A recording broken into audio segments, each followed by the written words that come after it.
This is the Abbey of Fontevraud,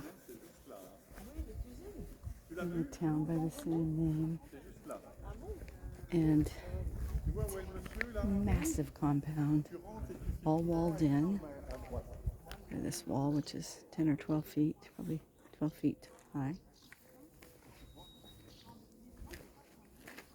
It's got to be at least 10 acres, but probably more. Many, many buildings. It is now a cultural center. For hundreds of years it was an abbey, housing both monks and nuns, and lots of rich widows who often became the abbess.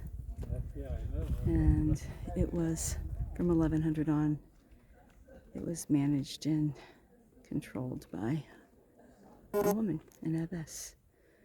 And then in the French Revolution it became a prison, and in 1975 it became a cultural center. And it is just fascinating.